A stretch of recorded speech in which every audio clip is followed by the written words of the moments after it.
Yeah. Okay. Yeah. Well, I'm Steve Murray from a band called Fast Cars. We were around in '78 to 1980, probably.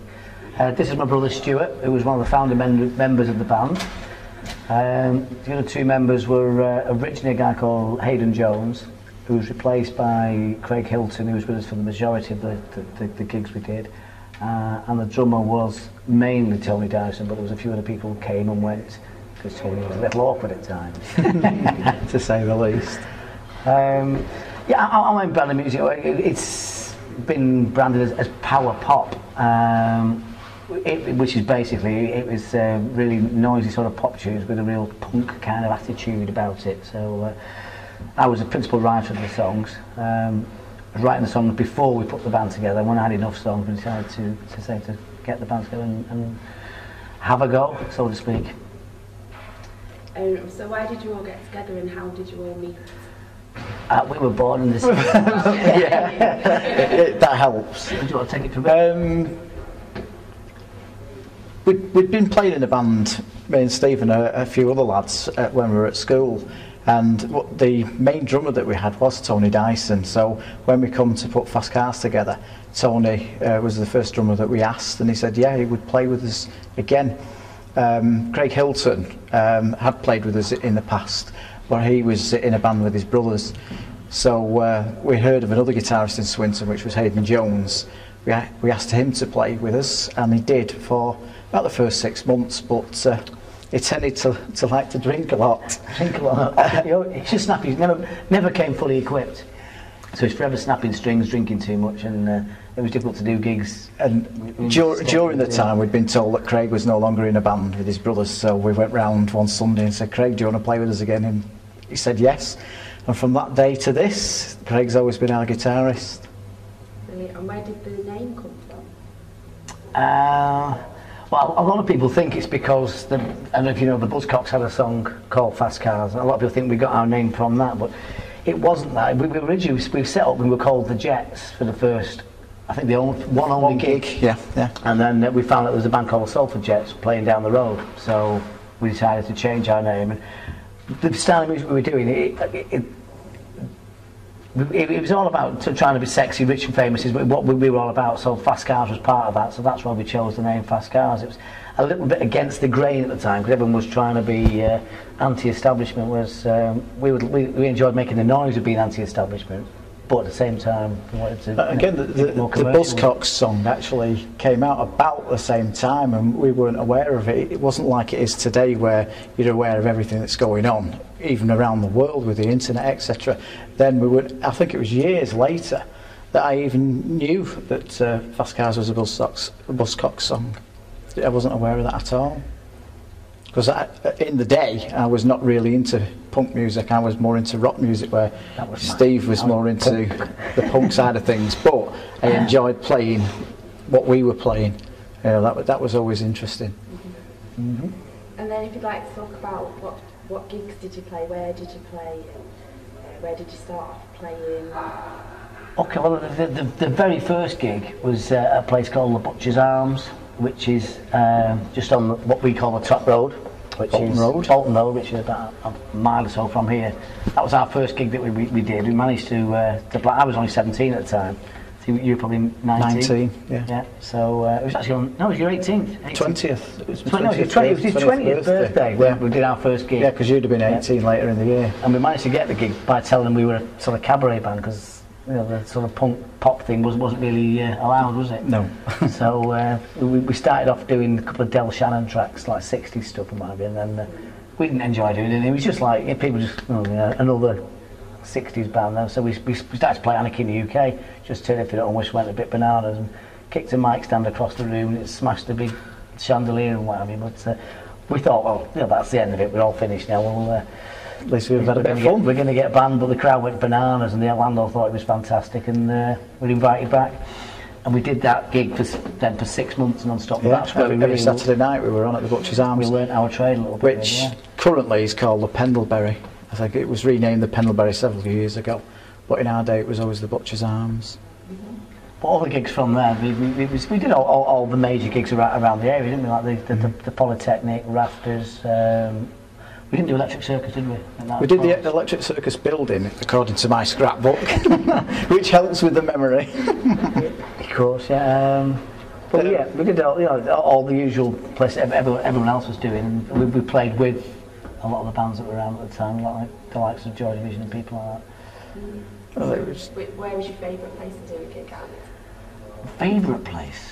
Where were the best gigs or the best Locally, because we were a Swinton band, locally we used to, across the road at Lancastrian Hall, we filled that a couple of times. We can always fill that on our own name, which is always nice to do that, but I think it was nice to play in town, playing at a place like Rafters. Rafters was always packed. Manchester Polytechnic as well. We actually headlined Manchester Polytechnic for the Freshers' Ball in '79. Rafters we did with a band called XTC and the Revellos. And they were great because it was a nice small venue and it was always packed, so that was good. But it was nice to do the local ones in Swinton because that was our crowd. Whereas you went into town, sometimes you're playing to somebody else's crowd. But the more you did of those support slots, the more you got recognised and got known. And the biggest one we ever did was a sellout at the Apollo supporting the Jam. It was a sellout because we were supporting the Jam, not on our behalf, because they'd had several #1 records by then. It was November 1980, so that was our biggest claim to fame at the time. Supporting playing the Apollo was a special one, because obviously the amount of bands we'd seen there, I'd seen everybody play there, and the Jam were my favourite band at the time, so to actually have done that was probably... Yeah, we did, yeah. It was Paul Weller himself that actually set the gig up. He rang, because I was living with my mum at the time, I was only, whatever, I was 19 or something. Yeah. And so Paul actually rang the house to sort of, and invite us to go and play with him, and that's what he was doing. Every gig that he did, they were picking up a local band to play with him. And we were very close to their A&R manager, and he'd recommended us, and so Paul rang us up and asked if we wanted to do it. So we did, and that was That was a good gig. Oh, it was brilliant. Yeah. It was the second to the last gig we ever did. So we were just about sort of getting to a stage where we probably could have broke through, and the drummer left again. Problems with drummers. Did you have groupies and stuff following you around, or? We had a lot of local fans, didn't we? Groupies, I don't know. Is that girls? No. we weren't that open. But yeah, there was a strong fan base, particularly locally, because I said we used to play in this very building. It was downstairs from where we are now. It's called the Wishing Well, and that was one of the first sort of places we played to a younger audience, and they grew up with us, So that was always great. Some of them still come to see us now. We are since 2001. We've been playing at least 3 or 4 times a year. This year is our 30th anniversary. And we've probably played more gigs this year than ever. We've recently come back from Japan, where we did a 5-city tour in Japan. And they were to sell out houses every single night. Yeah, that was just totally amazing. So do you think your fans that are coming to your gigs now, are they old fans, or have you got new ones coming as well? Or? If we're playing around Manchester, it's usually old fans.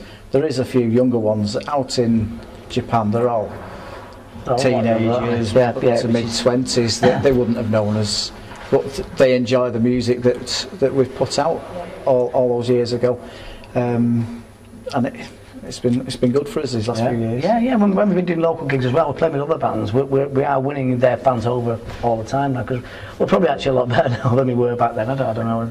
You do get better, don't you? The songs are still playing the same songs, but I think we have more of a confidence in the way we do things now. So. And then we'll go on to record companies.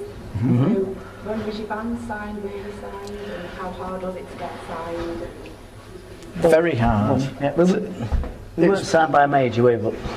No, good, because you went round lots of... I did all the when I was 18, 19, I used to go around to all the record companies, just go down to London on the train on my own, with my bag of demos, and I just knocked on record company doors, and got very, very close to getting signed by Polydor, which was this guy, Dennis Mundy, was the A&R guy. He was the Jam's A&R man, and I went to see him many, many times. It got to a point he actually funded us to go in the studio down there in Hyde Park Corner, and it was that far away from getting signed. There was another band he was looking at called The Chords, and they they were very much a mod band. There was a bag to put them in, and the mod thing was on the. We were sort of somewhere between everything. We were just playing a power pop band. Is probably the best what we were, you know, 'cause we weren't quite punks, we weren't quite mods. We were just like, let's say, noisy pop band. Whereas with the chords, there was he could market them. Yeah, with the suits and everything. He went for that because there was a marketing thing, you know. But it was very close. So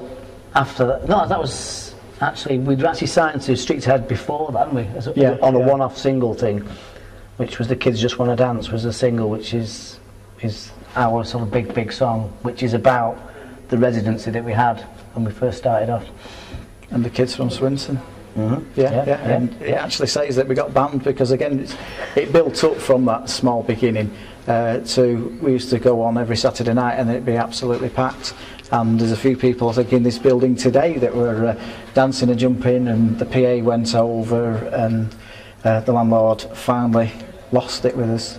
And we got banned from the Butchers out. So the song was written. Yeah.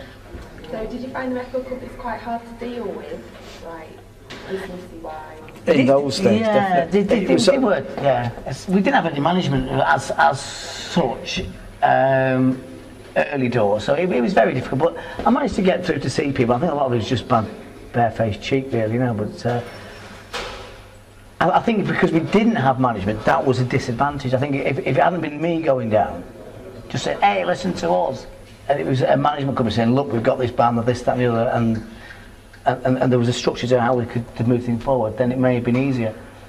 But even the demos in the studios, we used to just go in and say, we want it to sound like this. No advice from anybody.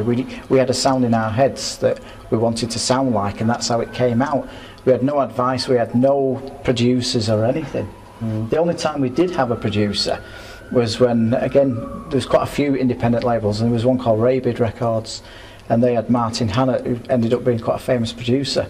And we went into Strawberry Studios in Stockport with Martin Hannett, and we probably came out sounding worse.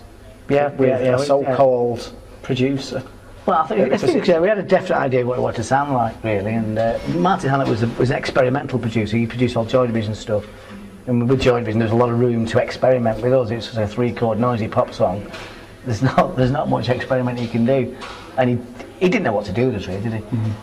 He just put a bit of funny effects on the guitars that made him sound shit. You got to believe that. So we've talked about recording studios. So was it mainly Strawberry Studios you did your recording in? No, mainly. There was 2 local ones that we used. Early days, we used one in Rochdale called Cargo. Again, most of the bands did at that time. Yeah, and then we came across a chap who had a studio in his cellar in Charlton.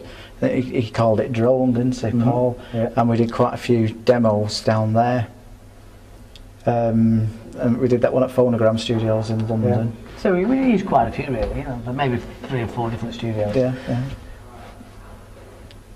Here then we can move on to being in a band, so just generally what was it like, tips between members, breaking up, when you did break up, how did you get back together to be able to play gigs? Was it hard to play together if you had arguments and stuff, or...? We never really had arguments and stuff, we just had, just Tony was again, Tony was only young, he was only 16, 17, he was the youngest of the band, and if you had a football match on, he'd rather do that than play with the band. We were a bit more dedicated, but he was always a good drummer. He was a great player, but the only fallouts we had, really. We had a lad called Steve Brotherdale, who again was in the original Warsaw, which became Joy Division, but I think the story goes that they abandoned him at the roadside because he was a bit of a nutcase. And him and Craig, our guitarist, they just did not like each other from day one. And, you know, we'd been with Craig, we've known Craig since he was about 4 or 5 at the end of the day. So it was B-Dale who bit the dust. We managed to get Tony to come back again, and then he had another one of his dicky fits. And we ended up getting the drummer from another Salford band, was Two Tone Pinks. We actually got their drummer for the last few gigs. I later found out that again he was more interested in girls than he was in playing bands, so he let us down a few times. So at the end of it, we just basically got fed up of auditioning drummers, Plus, I think the music scene was changing quite considerably. It was a little as well. bit, yeah. It was the likes of Spandau Ballet, Duran Duran, and that kind of music. New Romantics was starting to come in 81, 82. So, and we had no frilly shirts. we didn't want to go down that road, so that was the end of fast cars as it was at the time. So who was your biggest rival at the time of a band? Well, apart from Two Tone Pinks. Pinks.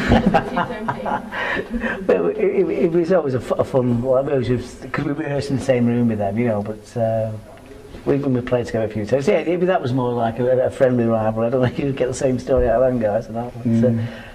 In terms of real rival bands, I suppose, I don't know. Because we were just one step behind. There was nobody that was... Maybe it's probably the distractions, Chris Seavey and the Freshies, they were probably at the same kind of level with us. Slot and the Dogs and Buzzcocks had already broke out of our like a year before, weren't they? Our thing, because they were a little bit earlier than us, really. But yeah, I suppose the fall was again around the same kind of time as the Joy Division. We were playing exactly the same gigs as Joy Division, but they were just completely different style of music. Different style. They were picked up by Tony Wilson and whatever, you know. So that was another thing. We couldn't break into the Tony Wilson set at all. He did have a massive influence on the Manchester scene, didn't he? He really did. He kept the door firmly shut on us, you know. Why do you think that was? Because we were too poppy, too commercial, played too well. And I always find it a bit frustrating, because I thought we were just being completely honest about who we were, but he just didn't like what we were about and kept us out. Whereas I thought some of the bands he did take on were actually totally pretentious, which he thought that they were being honest by being pretentious, but I think that's bollocks. I think we were the most honest band, and we always just sang about honest things like growing up and, you know, getting drunk, falling around, and yeah, it did us down. But in the long run, people did recognise that as we were right. But it took 20 odd years for people to suss it out. And the internet. Yeah, the internet. So what was the band's proudest moment, do you think? Was it the jam gig? I think now is our proudest moments. Looking back, like Steve said, we thought we were good at the time, and our songs have lasted 30 years, so I would say that there's lots of bands that were playing 30 years ago that their songs haven't lasted. Yeah, we've been lucky in that respect, and to be invited to Japan twice, we've been over to Rome, we've played London a few times, we played a big festival in Blackpool a few years ago, which again we're playing this year. Yeah, I think everything that looking back on what we have achieved now, it's just been phenomenal. Yeah. And most of that has come from late 2000. I was playing in a cabaret band and I was looking for songs on the internet and I couldn't find a particular one I was looking for. So out of boredom, I typed in Fast Cars, Kids Just Wanna Dance, which was our single, expecting it to come back as the other searches have no documents found. And it came back with 11 documents found, which I found quite surprising because we knew absolutely nothing about it. I did some more research and found that we'd been put on an LP that was released in Germany in 1994, and that, it appears, is what the Japanese kids picked up on. Again, it was obscure European bands, not just English. There was Dutch, German, all sorts, but ours was the standout track on it, apparently, and that's where the Japanese kids picked up on it. And again, we're told that they've been looking for us for years, and it's only then that I realised there's something going on, that I put a little website together. And from that, within 3 weeks of having that website online, we'd been invited to go to Tokyo, and we'd been, if we had enough demo songs, and a record company called Detour from Sussex said that they would put an LP out for us. Again, we had a lot of songs, and we could remember most of them, but some of the demo tapes had not lasted the test of time. So we took a chance about getting the band back together. We went to a rehearsal studios and we played a few times, and it was just like stepping back 10, 15, 20 years. We just dropped straight back into how we were when we were kids. No time had ever passed. Well, the record company guy thought he couldn't pull it off, didn't he? He said all the bands have tried to. They've gone into the studio and it just sounds nothing like what they used to sound like. And when he heard us, he said, it's just amazing, you just sound exactly the same. We've actually... I still sound like I'm 19 or 48. The LP actually came out, and I put the running order together. And lots of people have heard it, and they couldn't say which of the songs were recorded in 2001 and which were recorded in 78, 79, 80. Yeah. It really can't tell. So from that album to date has sold 6,000 or 7,000 official copies. How many have been bootlegged, we really don't know. The same record company offered us another album which we put out last October, which again we'd found some more old tapes. We re-recorded some of those songs, and Steve has been rewriting songs again. That we've put 3 or 4 new songs onto that album, and that is currently selling. Yeah, it's doing all right, I think. Yeah. We sold a few copies when we were in Japan and stuff. We're talking about the proudest moment. I think it's got to be that Saturday night gig in Tokyo. The last one. It was, it was because, as I said, we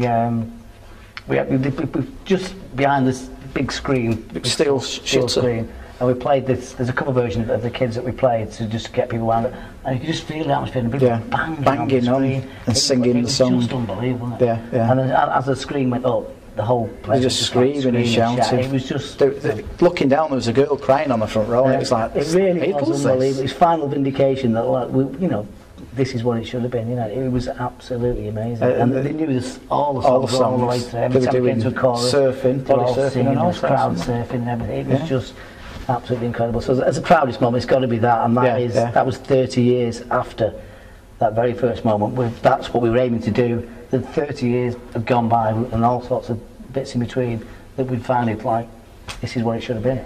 And it was amazing. Yeah, brilliant. Okay, and then what about you going out when you were doing gigs? What, back in the day?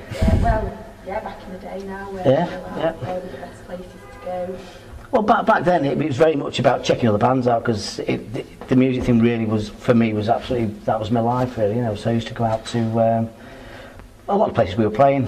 And like the Polytechnic in Manchester. There was a place called the Barlow Road, what's that called? Yeah, the Oaks. The Oaks on Barlow Road, which was in late 70s. All the bands played that, Slaughter and Buzzcocks, Adverts, Generation X. So I used to go there a lot, and then moved into town to places like Rafters and them kinds of places really. So yeah, it was all about seeing the bands really, and getting out and then, down the Russell Club. Yeah, and seeing the competition, and also seeing bands that you wanted to see, like the Ramones and the Clash. The Free Trade Hall, which is now a hotel. You get all the major bands playing either there or the Apollo Theatre. Yeah. And a lot of it, and down here as well became a big thing. The Wishing Well downstairs was a big sort of night out, which it was mainly on Friday and Saturdays. It was mainly your John Travolta crowd and what have you. It's the disco with Mike Prince and everything, and the punk new wave thing during the week, which we were part of. So it's cool. Yeah.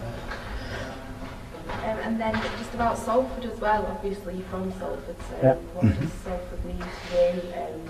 And what was it like in the 70s, 80s when you were playing, going out? I know you've covered a lot of it already. But if you want to sum up Salford. Salford, initially when the punk thing started, Salford was a bit of a dangerous place to be, because it was a little bit slower in catching on, maybe. So if you went out dressed a little bit different, you were... It's one of the more 60s rockers about. You were at risk. And actually, I did actually jump one night on the way home, because I was dressed in a pink mohair jumper with my trousers all, because in them days you couldn't always buy, I don't know if you're aware of it, you couldn't always buy straight legs, you just have to get your trousers, and I used to take them up like that, so they looked like they were drain pipes, and with a big baggy jumper. And I actually got attacked for being a punk rocker. That was on the way home from in Swinton on the top road. Again, top road, the butchers used to be full of motorbikes outside, didn't it? It was more of a bikers. It was very much a sort of bikers thing. It took a while to catch on, but so as it got into 79, then it did start to catch on that the punk thing, new wave thing, I had got a hold, and then we were very much a part of that. The younger kids were making it that way, where the motorbikers were probably getting married and everything by then, because they were that's generation ahead of us. They've all been settling down and putting the bikes in the garages. They're the born again bikers that are out there now. And this place is where that scene really started in 79. But the younger kids at last could start getting out, and it was their thing. They hadn't the had youth anything club. else. They were 13, 14, and it was like 1979, and this was their thing. The youth club on the And they really precinct. set to catch on. That's Snoopy's, The Swinton Snoopy's, Youth Club. Snoopy's Youth Club, which is just above one of the buildings. More or It's less. actually part of the precinct, opposite the town hall. Yeah, just to the side of Woolworths upstairs it was, wasn't it? Yeah. There's the concrete stairs in the middle, you used to go up there, and it was just right ahead, the youth club. Yeah, so there we go. Thanks very much. Yeah. That's great. Yeah. Josh, what to say? No. No, thank you.